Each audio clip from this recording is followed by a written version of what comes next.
మీ వరకు చూస్తే మీకు టికెట్ రాలా, వేరే వ్యక్తికి వచ్చింది, ఆయన గెలిచారు.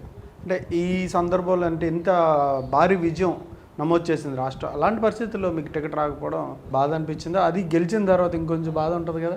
జనరల్గా బాధ ఉండడం సహజం.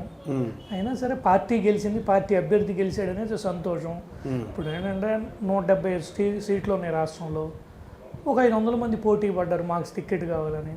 దాంట్లో క్యాస్ట్ ఈక్వేషన్లు అన్నీ చూసుకుని పార్టీ భవిష్యత్తు ముఖ్యం, మాలాంటి నాయకులు కాదు, పార్టీ ముఖ్యం. కాబట్టి పార్టీకి ఏది మంచిదైతే అది ఏ ఈక్వేషన్లు చూసుకుని అన్ని ఈక్వేషన్స్లో చేసుకున్నప్పుడు నర్సరావుపేట పార్లమెంట్లో ఒక బీసీ అభ్యర్థికి సీట్ ఇవ్వటం అనేది సముచితం. దాని ప్రకారం వాళ్ళు నిర్ణయం తీసుకోవడం జరిగింది. కొంచెం బాధ అనిపించినా తప్పదు, పార్టీ నిర్ణయాన్ని. కాబట్టి ఆ పార్టీ నిర్ణయాన్ని అందరం మనస్ఫూర్తిగా ఆస్వాదించాం. కానీ తర్వాత ఆయన గెలిచిన తర్వాత పూర్తిగా వైసీపీ నాయకులకు కూడా పనిచేస్తున్నారు, వాళ్ళకే పనులు అవుతున్నాయి, తెలుగుదేశం నాయకుల కన్నా వైసీపీ నాయకులకు పనులు అవుతున్నాయి అంటున్నారు.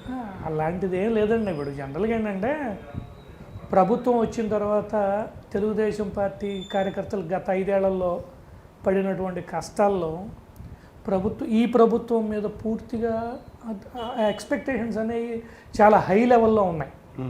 ప్రతి కార్యకర్తకు కానీ ప్రతి నాయకుడికి కూడా, తెలుగుదేశం నాయకులందరికీ కూడా ఎక్స్పెక్టేషన్స్ చాలా హై లెవెల్లో ఉన్నాయి. ఈ సిచ్యువేషన్లో ఏంటంటే మాకు పని కాకపోతే ఏదో ఒకటి అనాలి కాబట్టి అంటమే తప్పితే చిన్న చిన్న తప్పులు జరిగితే జరగచ్చు, ప్రతి చోట జరుగుతూ ఉంటాయి ఆ తప్పులు.